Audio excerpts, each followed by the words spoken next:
nhớ có chồng mà.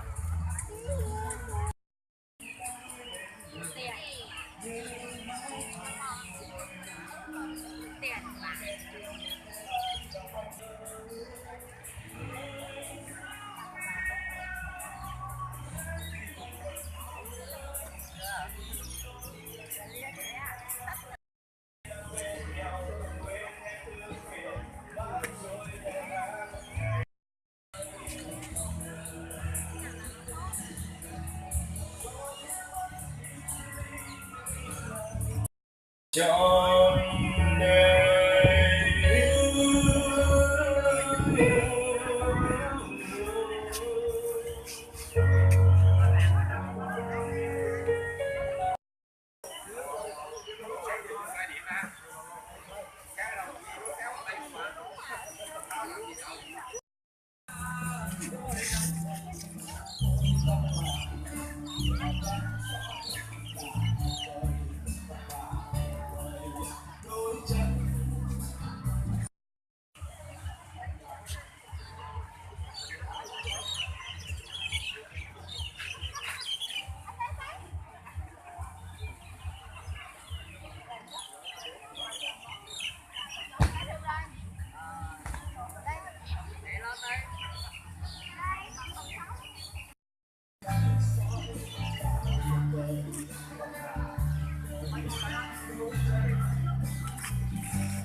trên mặt trời và tìm lời ru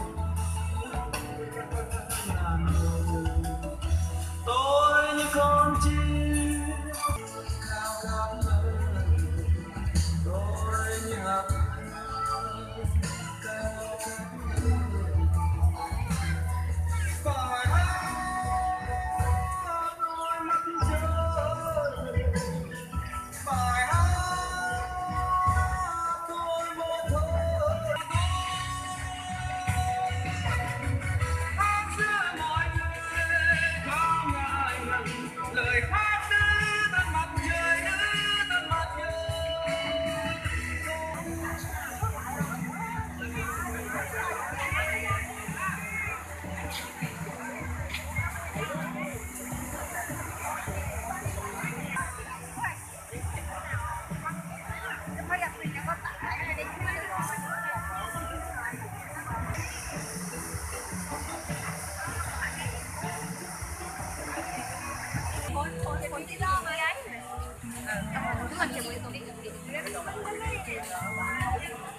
Ok cả.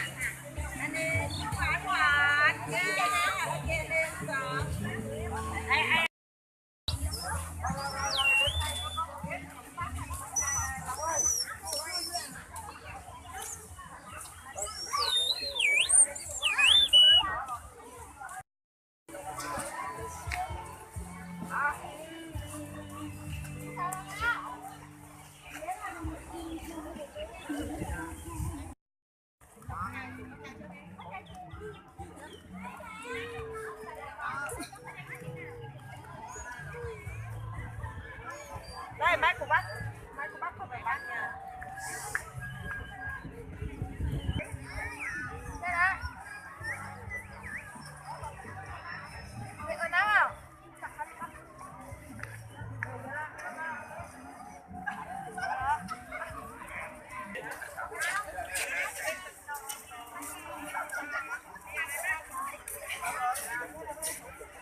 ค่ะ